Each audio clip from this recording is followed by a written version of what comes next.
a superstorm. It really was the worst that nature delivers in storms.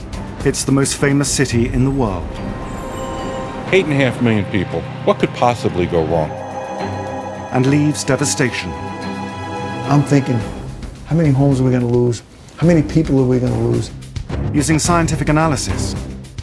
The forecast was done as best as it could, but it still underestimated the scale of the storm surge. The men who run New York. This is worse than my worst fear. The water from the Hudson River was flowing down into the Battery Tunnel. 10 networks went simultaneously. And eyewitness testimony. They all just exploded from the wind like a bomb went off. I see that wave coming around the corner every night when I go to sleep, and it's just not a good feeling. This film plots the critical moments of an assault by one of nature's most powerful storms on one of the most sophisticated cities in the world. There's no system that's bulletproof. There's no system that is impenetrable.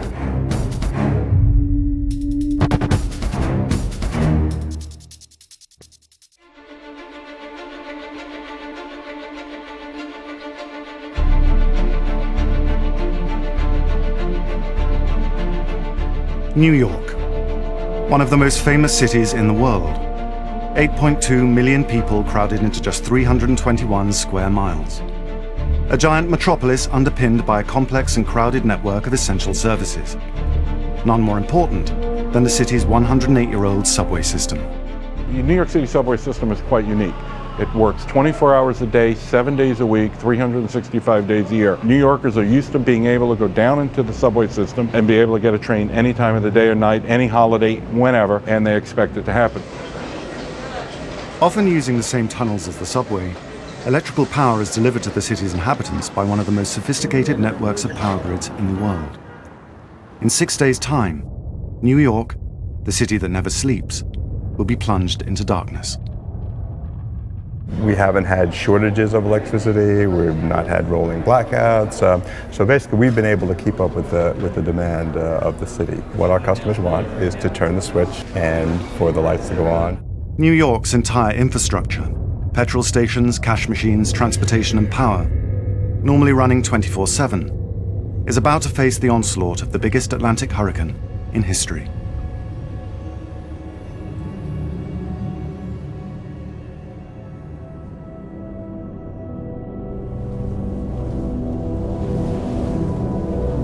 About 1,500 miles to the southeast in the Caribbean Sea, a hurricane is forming. In 5 days' time, it will write itself into New York's history books.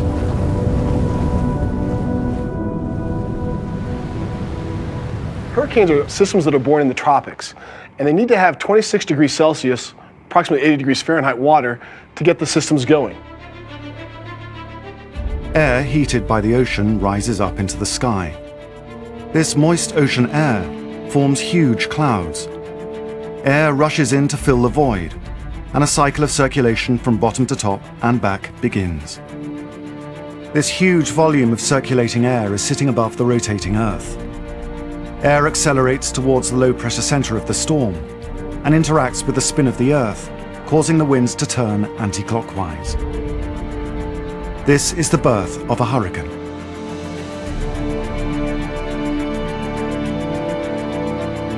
Following the strict international protocol for naming such phenomena, she is given a name: Sandy. The names for hurricanes are decided well in advance, several years in advance. There's a list. The first one has a name beginning with A, the next one a name beginning with B. And so this year S came up and S was allocated to the name Sandy. Sandy's first victims are the Caribbean islands of Haiti and Jamaica. In Jamaica, wind speeds reach 80 miles an hour. 50 people die in Haiti alone.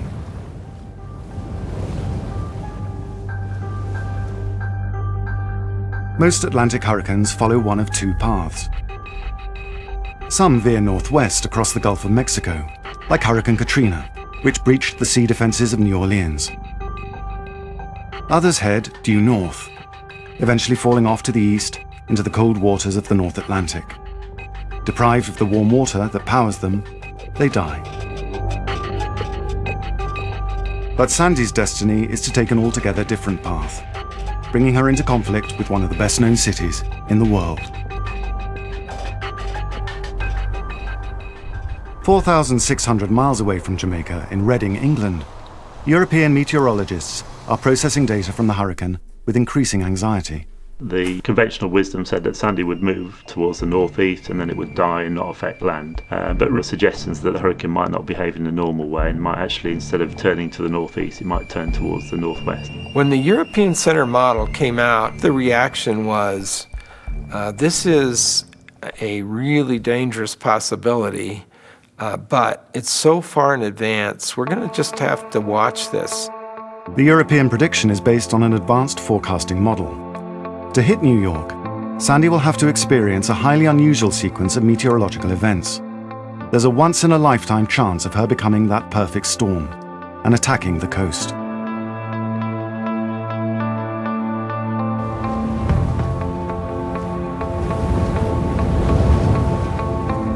"600 miles south of Florida, and Sandy swings north by northwest towards the east coast of the US. The Europeans were the first to predict an east coast landfall.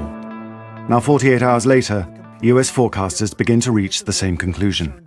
In yellow, the American computer model keeps it off the coast and eventually hooks it into New England. The European model, which historically is the more accurate of the two long range, by Sunday keeps it close to the East Coast, and then early on Monday brings it into the Delmarva Peninsula south of New Jersey. Which people start to think, okay, what if this happens? And I think in this case, day after day, the forecasts continued to say the same thing. This storm looks like it's going to take this weird left turn and come straight into the most populated area of the United States.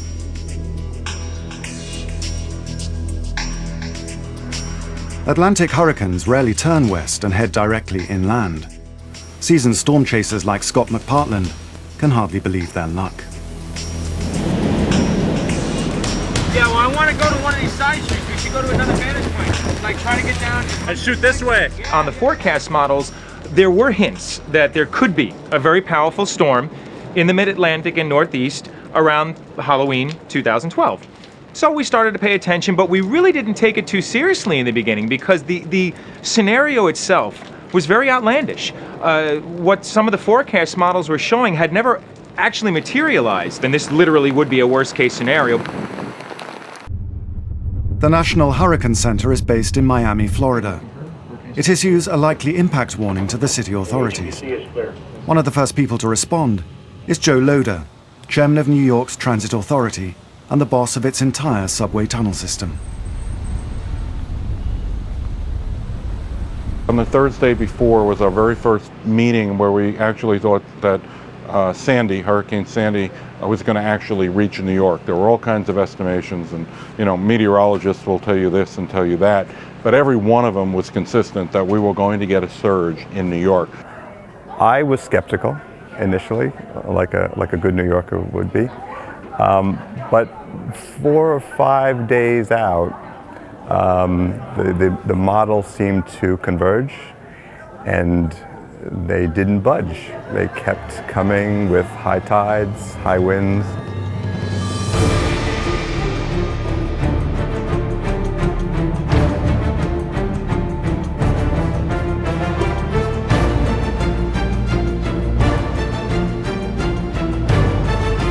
Sandy leaves the Caribbean behind, skirting past the Florida Panhandle.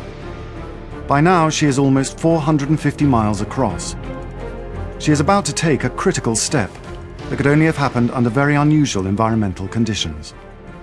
In a traditional hurricane season, there's a high-pressure system that kind of lives over Bermuda. It's called the Bermuda High.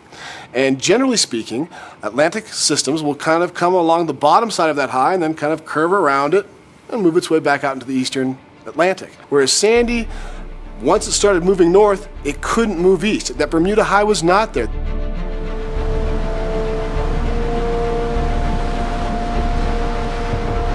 With no Bermuda High to repel her, Sandy heads relentlessly northwards, parallel to the east coast of the States.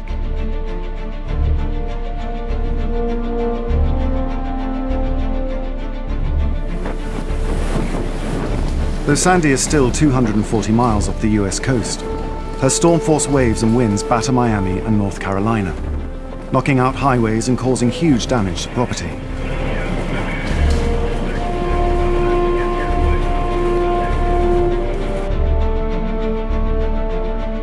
The Gulf Stream is a narrow ocean current that carries warm water from the Gulf of Mexico up and across the Atlantic towards Europe. This year, it is 3 degrees hotter than normal. Sandy sucks in the Gulf Stream's extra heat, boosting her power. This proves to be a critical moment on her rendezvous with destruction. Concern about Sandy's progress is mounting. NOAA, the National Oceanic and Atmospheric Administration, decides to take a closer look at the storm.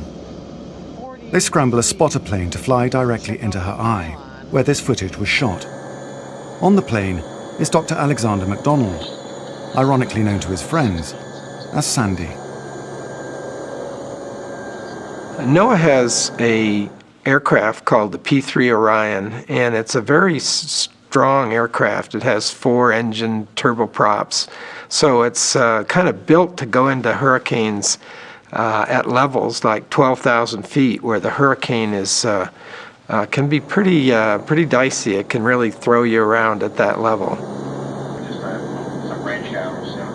Right in front of Dr. McDonald's eyes, his namesake is about to transform herself into a superstorm. Sandy is still very tropical, rolling up the eastern seaboard, feeding off of the Gulf Stream waters, really having a very nice tropical time.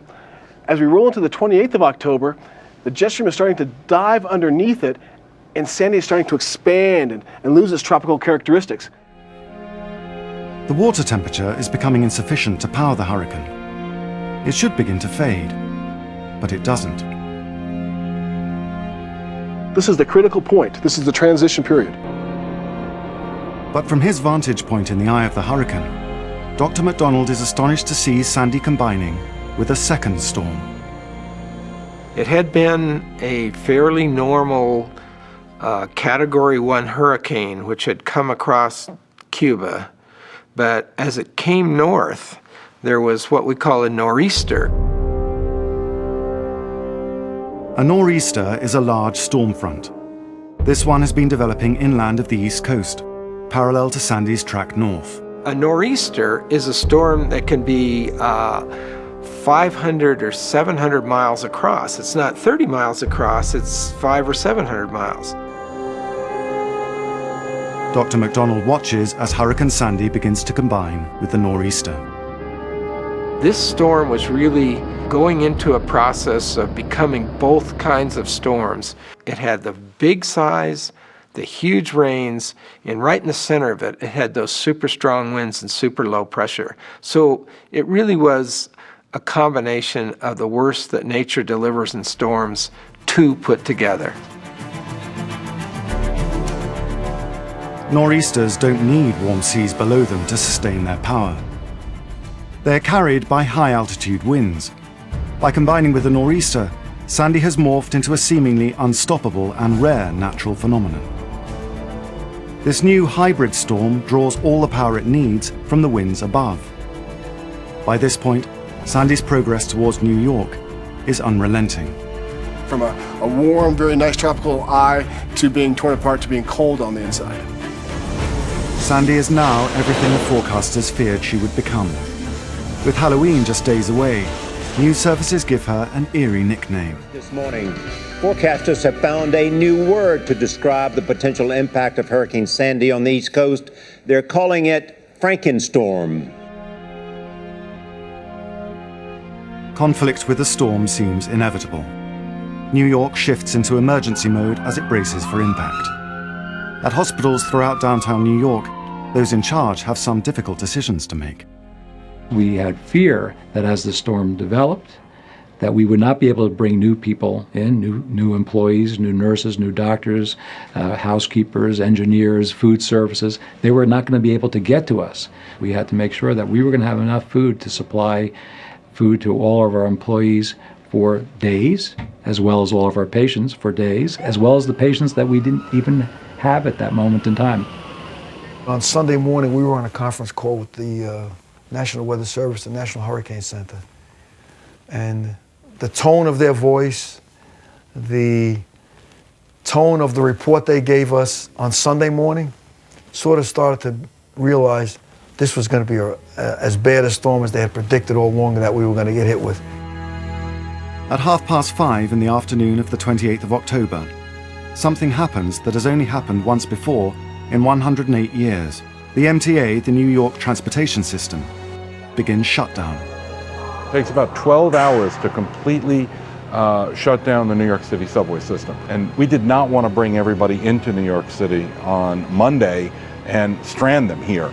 So that's why we proposed the beginning of the shutdown of the subway system on Sunday night at 7 o'clock, and all of our assets were tied up and locked up and safe by 3 a.m. in the morning on Monday morning. 656 miles of track lie deserted, and 6,292 subway cars are parked up. The only time this has ever happened before was in 2011, as the city braced itself for the impact of a previous hurricane, Irene. Hurricane Irene hit New York last year, and it was a hurricane all the way through it, and it didn't go through this change of a Frankenstorm or a hybrid storm. It was much smaller in size, and as it came on shore, not that much damage occurred. Nobody really wanted to leave. Everybody kept referring to Irene the year before and past storms that they had been through, and there was a lot of complacency. I have family and friends in New York and New Jersey area, and they were asking me, they said, well, is this going to be like Irene? Because we were fine with Irene. We didn't have any problems with Irene. And I had to respond to them saying, no, this is much bigger. In light of these conditions, I'm going to sign an executive order mandating evacuation of Zone A areas. I'm also ordering that all of the city's public schools be closed on Monday. Believing that Sandy would spare New York in the same way that Irene had a year earlier, many New Yorkers ignored Mayor Bloomberg's instructions to evacuate low-lying areas of the city. In less than 24 hours' time, the world would discover what a mistake that was.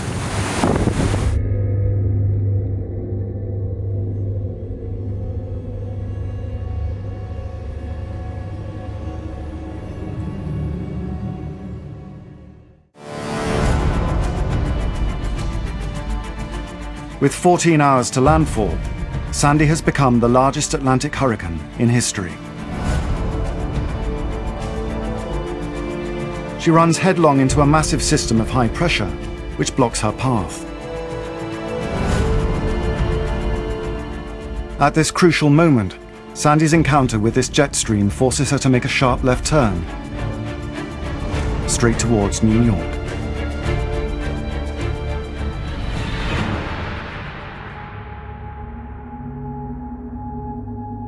At 5 a.m. on October the 29th, all the forecasters' predictions come true. All doubt has now gone.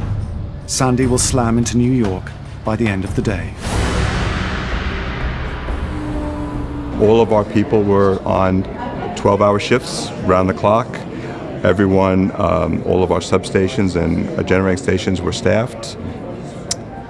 Made sure that all the floodgates in our generating stations and substations were set up and prepared. I think they were designed for something like 12'6" tides.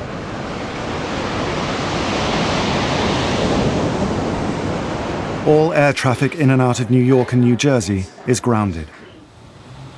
At 7:41 a.m., the New York Stock Exchange is closed for the first time since 9/11. Sandy is 310 miles from New York, and the water is already washing over the edges of lower Manhattan. This is the beginning of what's known as a storm surge, a wave of high water created by storm force winds. The wind is actually stacking the water up on top of itself and forcing it to pile up. And once that pile of water makes landfall, it has nowhere to go except onto the land. The storm surge wave is expected to reach New York at high tide.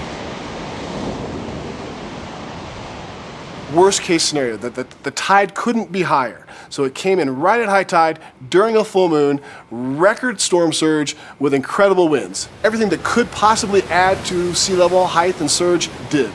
The city now has two enemies, high water and high winds. Storm chaser Scott McPartland is in one of New York's outer boroughs, Queens. Well, we first left the house about 11 o'clock in the morning on Monday, the day of the storm, and we traveled right up to Whitestone, Queens. When we got there, the water was already pouring over the seawall. It was inundating neighborhoods, it was already in people's backyards, already in people's homes at this point. When I saw this taking place, and it was still so early in the day, and we knew that the worst of the storm was still many hours away, that's when it really started to set in that this storm was really going to be as bad as everybody said it was going to be. By early afternoon, wind speeds rise to over 90 miles per hour as Sandy accelerates.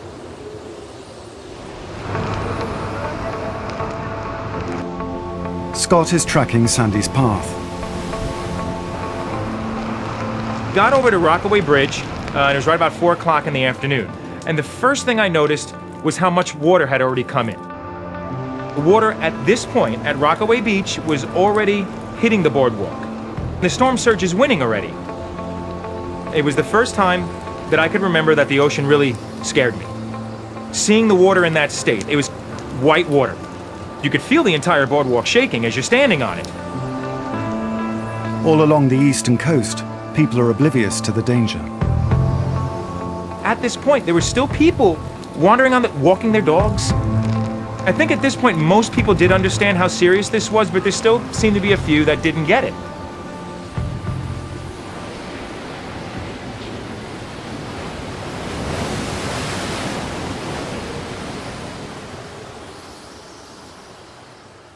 Rockaway is a popular beachfront resort in the evacuation zone.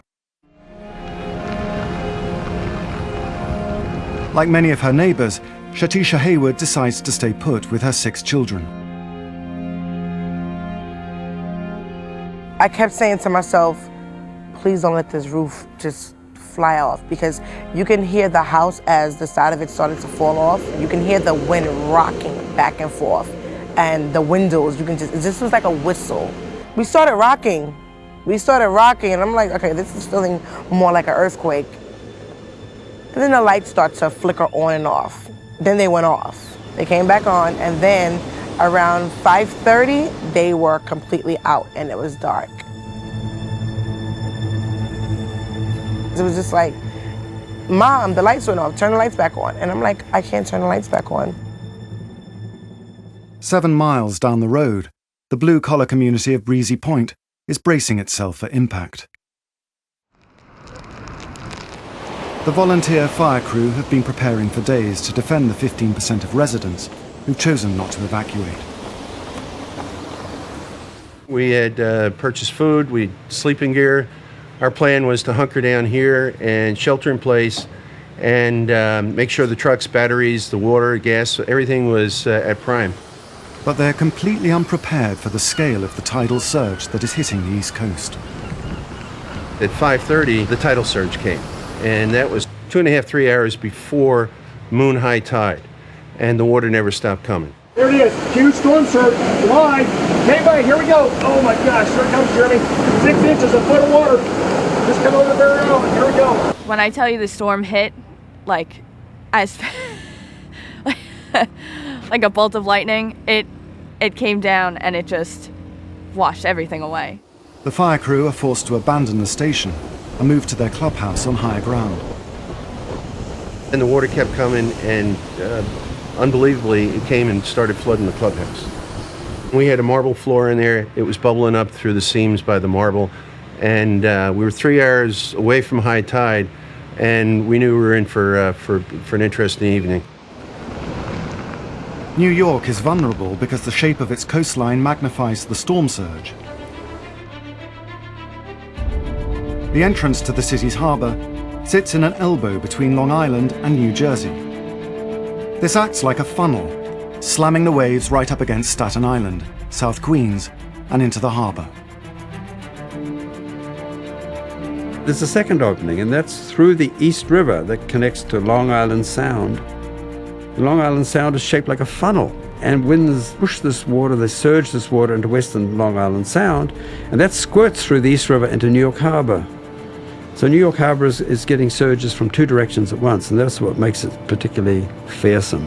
Experts have made huge strides in accurately predicting the path of hurricanes. The science of the surges that come with them is less well understood. Issues such as storm surge are still a fundamental area of research. The improvements have not been that great over the last 10 years or so. The forecast was in error. The forecast was done as best as it could, but it still underestimated the scale of the storm surge. The landfall of Sandy is still 2 hours away, but New Yorkers are already feeling its impact.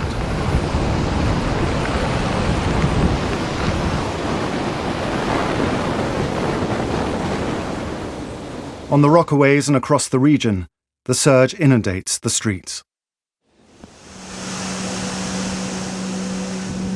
It got darker, the water started to rise, and my 14-year-old son, he came and he said, "Mom, the water is over Dad's car." So I'm like, no, the water can't be over Dad's car. When I looked out the window, the water was over my husband's car. You can hear people screaming, "Help." It was like a nightmare, like a pitch black movie.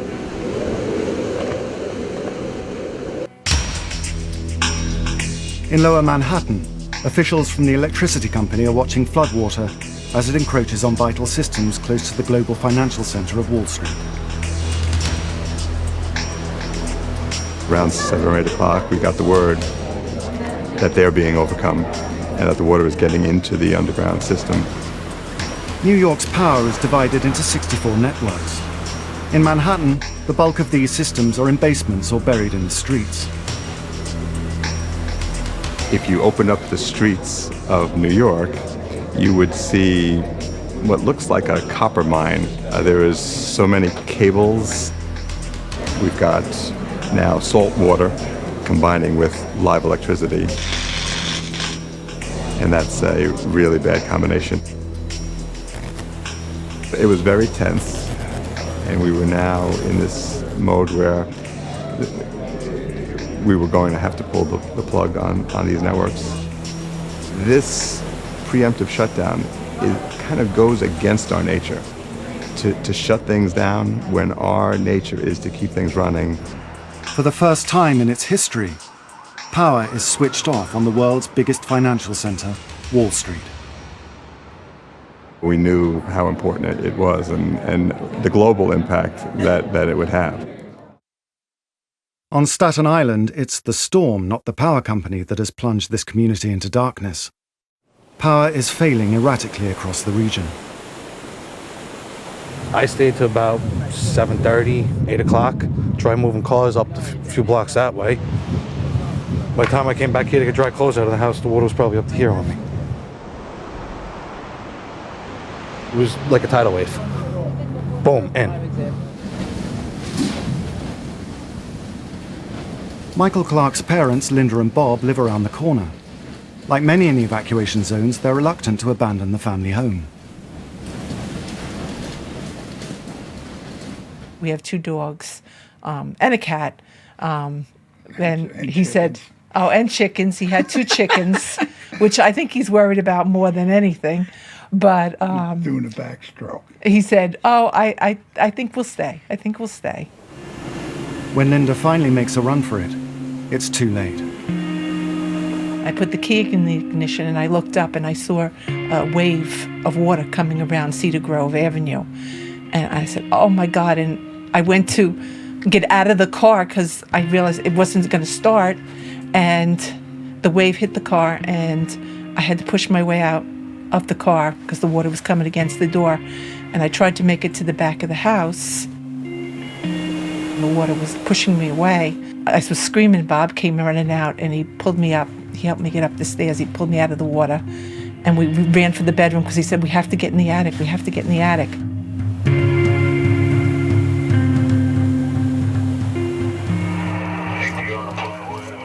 In the New York Fire Department Operations Center, 911 calls from Staten Island are lighting up the board. People were calling that they were trapped. Just dealing alone with Staten Island would have been enough for the department without anything else going on. So that was another point of concern for me, in that Staten Island was really, really being, wiped out. I live on Staten Island, so my family was there. In the rest of the city, neighborhoods that are on higher ground are spared the worst of the storm. I was listening to the news and hearing about what was coming to the areas on the shore and realizing this seemed like it was going to be a substantial storm. But I didn't have any real concerns for our safety or comfort in where we were in Brooklyn. Marsha's 24-year-old son, Jake, decides to go out and see a friend. When Jake said he was going out, and I knew, they kept saying, the peak of the storm will be in 40 minutes. I said, Jake, I don't think this is a really good time to be going out. And he said, well, Jesse needs me to come over. And that was it. I mean, Jesse needed him, and he went. At 8:11 p.m. on October the 29th, the eye of Superstorm Sandy hits the coast of New Jersey. Once the eye makes its way onto land, that's the most intense part of the system. The eye wall is where all that energy and wind energy is at. Guy Ferraro is on the Jersey shore. Wind speeds now are almost 100 miles per hour. A wind came through here like I've never seen. Sounded like a train coming.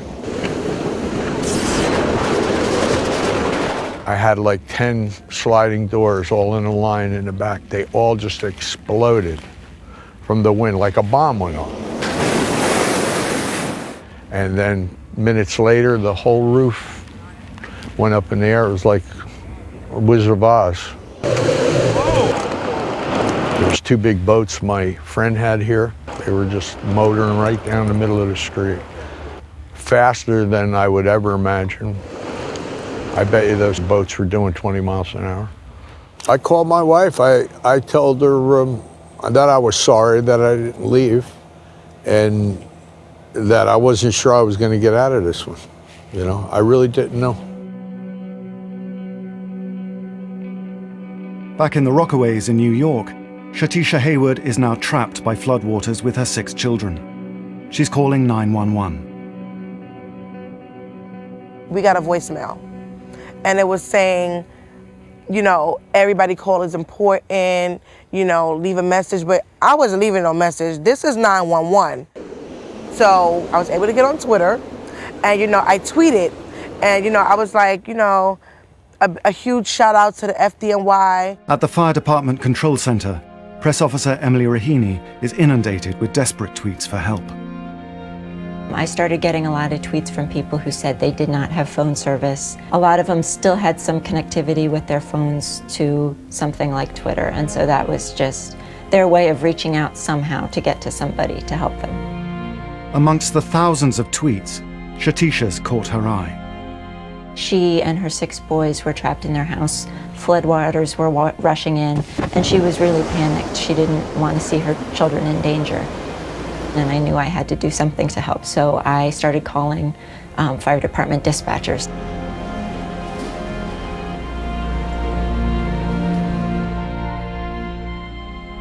In Manhattan, the Hudson River has breached its banks and is flooding the streets.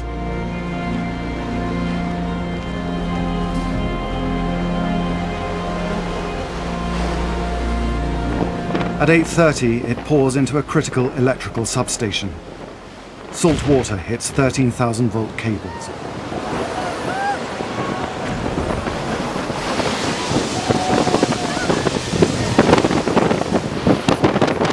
We got the report from our East 13th Street substation and that there was a failure. With that explosion, 10 networks went simultaneously, which basically took out everything from 34th Street down to the Battery, almost half of this island. Lower Manhattan goes dark. Would never think this was happening in New York. So the best way to deal with now is just not panic. People just gotta stay civil. Backup generators switch on in the 4 hospitals in the blackout zone. But only one of them manages to keep the lights on. When you're on emergency power, all you need is one generator to fail, and suddenly you're attempting to practice medicine in the dark. You opened up the doors, and you looked down First Avenue, you looked up First Avenue, you looked across the street. There was nothing. We were the only light. We were the beacon of hope for this entire region of New York City. The Irish-American community in Breezy Point is also in the dark, and facing a different problem. A fire starts in one home and quickly spreads across the neighborhood. At one point, the entire sky was just lit up in the reddest, orangest color you could ever imagine. I called my mom, and she was hysterical on the phone. She was like, just say a prayer. It was a very emotional time. I didn't know how I was gonna get out. Trapped by rising water on all sides, the firemen can do nothing about the blaze. The embers was softball size. When they'd hit the water, you hear it pop, an explosion. And it was actually a beautiful scene. It looked like a meteor strike.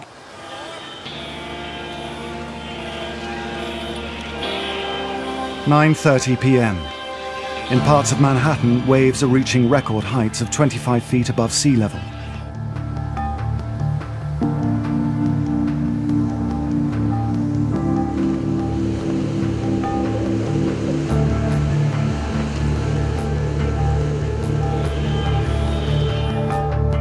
Water begins to pour into the subway tunnels. MTA chief Joe Loader sees his network overwhelmed. This is worse than my worst fear. The water from the Hudson River was flowing down into the Battery Tunnel. There were white rapids. It sounded like a waterfall. Each tunnel had 43 million gallons of water. Over 6,000 feet, more than a mile, filled with water. Floor to ceiling, side to side, completely filled up. At the fire department command post, trouble is coming from every direction. But I got a 6-alarm fire in Breezy Point. I got tons of people trapped in the water. I got a fire on City Island. I got people in Gerritsen Beach calling that they're trapped. I got people in Lower Manhattan that have no power. There were so many other things going on to keep us busy. At 11 p.m., the firefighters in Breezy Point make it back to their flooded station. Miraculously, even though these trucks were underwater, they did start up. Once we started driving, the firemen stayed with the trucks, and we started rescuing other people. I saw the flashlight going back and forth. They were like, the fire's coming this way. You need to get out of here. It's not safe anymore. When I finally got up to the firehouse, my dad was up there, and he just saw me and grabbed me and didn't let go. This is the biggest residential fire in New York for over 100 years. I got on the radio, voice elevated. I said, I need backup, I need backup. I'm thinking, could we lose all of Breezy Point? And then I'm worried about my firefighters as well, knowing they got chest-deep water, hurricane-force winds feeding this fire. I'm thinking, how many homes are we going to lose? How many people are we going to lose? How many firefighters are going to get injured or killed? In Rockaway, firefighters alerted by her tweets rescue Shatisha Hayward and her children. Her husband finally manages to get through to her. And I said, we're safe, we're fine, we're on a boat. And he was like, a boat? What do you mean you're on a boat? And we joke a lot. So he basically was like, Shatisha, I'm really not playing with you at this time. So I kept saying to myself, I'm like, babe, I'm really not joking. Like, I'm so serious. We're on a boat. Across the eastern seaboard, more than 4 million homes are in the dark.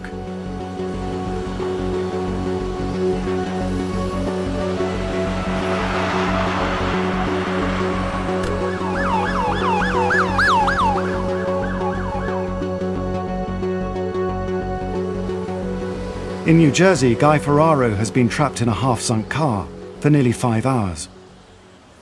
The tide was going out, and by then my legs were completely numb. I couldn't feel them at all. I was only in pajamas at that point. I waited until I saw the police lights. And I knew that I couldn't stand the cold too much longer. And I knew I could get across that road. It was just bedlam here. People screaming for hours and hours and hours for help, you know.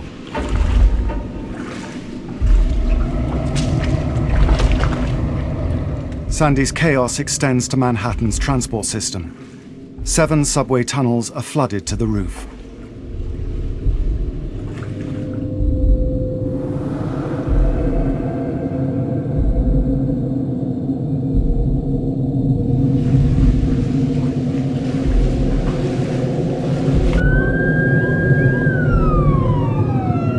The emergency services are now receiving 20,000 911 calls every hour.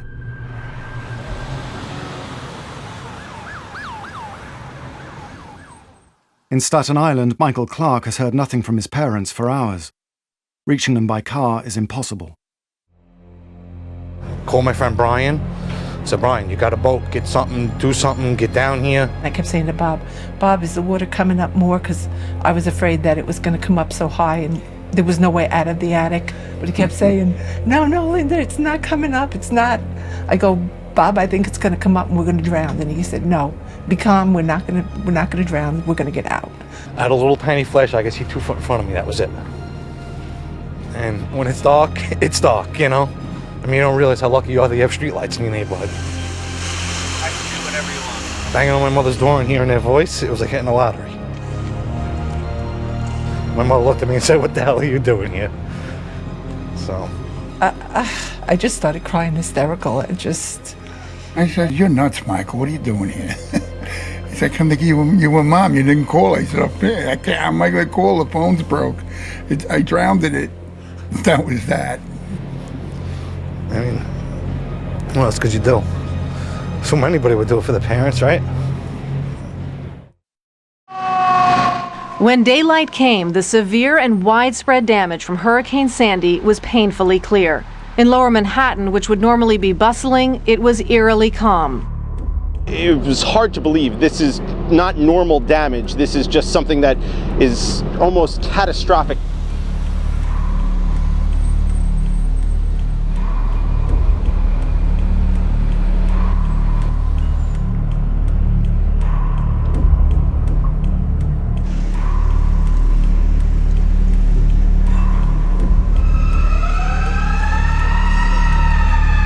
Lower Manhattan, Jersey Shore, and Staten Island are like war zones. Sandy has now killed at least 10 people in the USA. The numbers continue to rise as rescuers pick through the devastation.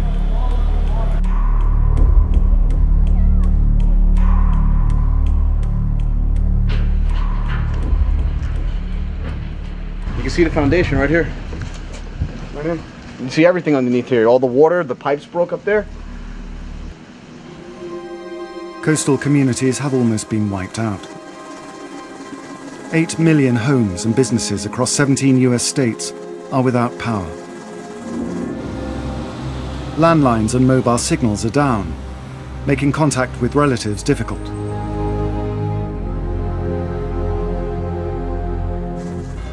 On Staten Island, retired firefighter Neil Filipowicz heads out early to Fox Beach Avenue. He's looking for big brother Flip and nephew John, who stayed to protect their home. The wall on one side was pushed in. All the cinder blocks were missing of the foundation, and I saw the water, and I said, wow, that this house got really destroyed, you know. I made my way down the basement, and it was completely pitch black down there. I was calling them, but I didn't have a flashlight, and like I said, it was completely dark.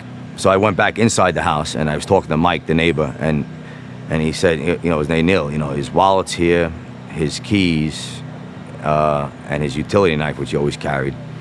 And I'm like, I said, wow, you know, they must have been evacuated real quick. I immediately thought, you know, he's got to be in one of these shelters. So I said, let me go pick up my sister-in-law, John's wife, and her mother. And I said, let's take a ride. Neil's family could be anywhere. Tens of thousands are homeless, packed into temporary shelters. Hospitals are inundated.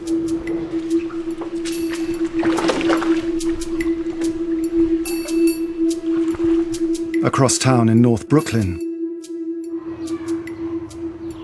Marcia Sikowitz still hasn't heard from her son, Jacob. I just started calling his cell phone every 15 minutes, which I knew didn't make a whole lot of sense, but I didn't know what else to do. And finally, a man answered his phone, and I said, "Where's my son?" I thought maybe he had been mugged, or, you know, why was this man answering his phone? I said, "Where's my son?" And he said, "What's your address?" And I said, "Where's my son?" And he said, "This is Detective Simon. Tell me your address. I'm coming over to your apartment." Jake and his best friend Jesse had been killed by a falling tree at 8 p.m. the previous evening. It took the overwhelmed emergency services nearly 12 hours to recover their bodies. One of my neighbors said there was a disturbance in the force, you know, the force of goodness of Jake and Jesse. Somehow there was a disturbance, like God looked away for a second and something terrible happened.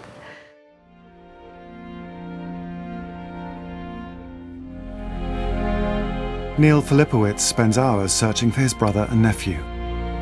A bunch of people said, I didn't see Flip. So at that point, my sister-in-law became very alarmed. She said, he's not in touch with us. He's not in a shelter. There's got to be something wrong. Neil returns to his brother's damaged home, looking for clues. Like I said, when I came in, I didn't get very far, and I panned from this way here around with the good flashlight that I had, and I went to the left, and I saw on this area right here a hand, and I was praying, please let that be a doll's hand, you know. I reached in my right hand and I pulled up, and I could see my brother's face, and right behind it was my nephew's. They came up together out of the water, and I seen my brother had his other hand, his right hand, around his back, and my nephew was holding him around the waist with his head buried, like in his chest. And I could only think that they knew they were going to die, and they just grabbed a hold of each other, and, you know, and to say, you know, I got you. There's no words to describe that feeling, because, like I said, he was my idol, and little John was a prince that didn't deserve to die like that, you know.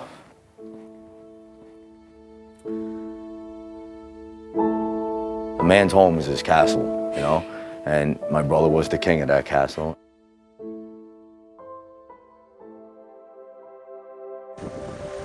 Across the bay at Breezy Point in Queens, residents are discovering the true extent of the fire damage. 111 of 2,800 homes have been consumed by the flames. Incredibly, not a single person has died, owing much to the efforts of local volunteer firefighters. Pulling up to the scene on the south edge and seeing the flames just in the sky, and then walking into the fire. That memory will never leave. And seeing my men, you know, just unrestrained and motivated without any fear, and so dedicated to others and not themselves. It's so outstanding. I'm so proud of them. The city is paralyzed. It wasn't just the subway system that was damaged. We actually, on the Metro North Railroad, the Hudson River came up. We actually had a 40-foot boat across our tracks. We didn't know at that point, we had no idea of the severity of the situation. We knew it was bad, but we just didn't know how bad it was.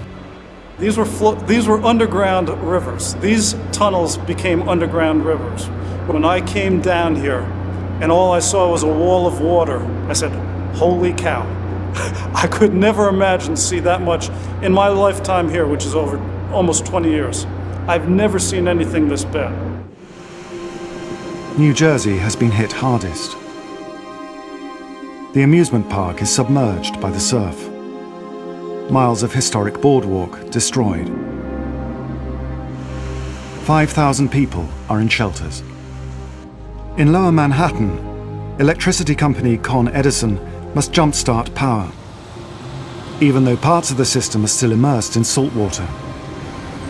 These folks are working with high voltage, high pressure, high temperature, heavy machinery. It is dangerous work on any day. When you have these hazards that are superimposed on the routine hazards, it is just, it can be a very dangerous combination.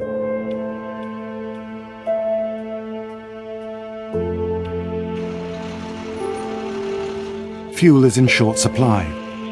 Food deliveries are struggling to get in. New York's success was founded on its integrated infrastructure.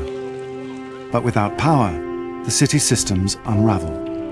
We tend to take for granted that our phones are going to work, water's going to come out of the tap, the lights are going to come on when we flick a switch. And events like Sandy do bring home to us the fact that if those things don't work, we can be very vulnerable.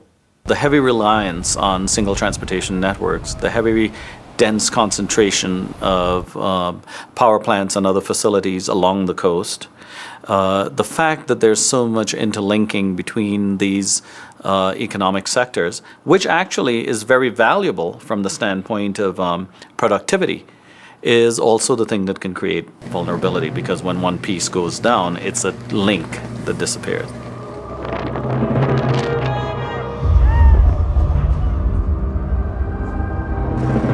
New Yorkers wait 2 days for just part of the subway network to restart. We do have some escalators. They're shot, but the stairs still work just fine, and you can get down quite easily. It wreaked havoc in certain parts of the system, but not such havoc that it's completely and totally destroyed, because the subway system is relatively simple. Staircase, hole in the ground, another staircase, and it just keeps going and going, so we can make the city as mobile and move everyone around as quickly as we possibly can. People are in darkness for 4 days before power is restored. We have always felt that we had the most reliable electric system in the world, and we certainly had its Achilles heel hurt in this storm. Whilst the lights come back on in Manhattan, outlying areas like Staten Island are still without power. Many residents feel unsupported given the scale of the catastrophe. Nobody was here the first day, day after, even the third day. To have that response, it was quite disgusting in plain English. The neighbors and everybody you see here were the first responders before anybody. But, I guess this is what it is. I guess the environment's changing, and, something we're going to have to prepare for in the future. A lot of people want to discuss Sandy in the context of climate change. And while we are experiencing climate change, we still don't know the impacts on current weather. We have seen a spate of strange weather events in this year. Whether we can attribute that to climate change or not probably requires more research. Expert opinion is divided on whether New York will face more frequent and destructive hurricanes in the future. We know we're locked into up to a metre of sea level rise by 2100. And therefore, there is a small but finite chance of storm surge heights which are greater than those experienced during Hurricane Sandy. There is no guarantee of safety for those who choose to rebuild as before. People want to rebuild their lives. They want to go back to the place, and quite reasonably, we then tend to put things back in the places that they were prior to the event. In other words, into places of risk. New York will have to rethink the vulnerabilities of its infrastructure. As someone said once, when there's an airplane accident, One doesn't simply say, let's go back and put the same wing on. There's no system that's bulletproof. There's no system that is impenetrable. There's only a couple of possibilities. Make it submersible or raise it up above where the tides can get to, or maybe some combination of those things. Professor Malcolm Bowman is an expert on storm surges and has an audacious solution. The time has come for a series of storm surge barriers to protect New York, northern New Jersey, and parts of western Long Island Sound from this ever happening again. The barriers would take decades to build and cost at least $10 billion.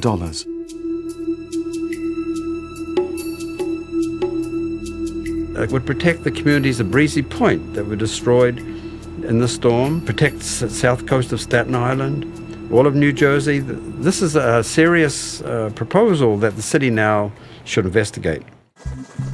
A ray of hope during this disaster was that astonishingly accurate weather forecasting models gave people the opportunity to evacuate before the storm hit. The number of lives that were lost, as catastrophic as they were, would have been even worse without those specific activities to move people out of the way of flooding. So I think this is a landmark event in how the nation understands and responds to weather events. Sandy killed 203 people in the Caribbean, the USA, and Canada. Her destruction in the US alone could cost $50 billion. One of the most expensive hurricanes in US history. Well, this first round, I have to say, at least on points, goes to Sandy. I mean, we are New Yorkers, so we're never knocked out, but so we get right back up. But I mean, she inflicted some damage in the first round. New York City is recovering fast, but it won't be so easy for the survivors. I'll tell you right now, even before this, my outlook on it, Mother Nature rules. It's one thing you don't screw with, the water. Water, wind, it all rules over us. I don't know if we could go through what we just went through again. It is enough for a lifetime. I see that wave coming around the corner every night when I go to sleep, and it's just not a good feeling. They say 100-year storm. I don't think so anymore. I think they're going to be a little more often than we expect. As time passes, hurricane names get reused, except for those whose deadly reputations are burnt into the history books. There will never be another hurricane named Sandy.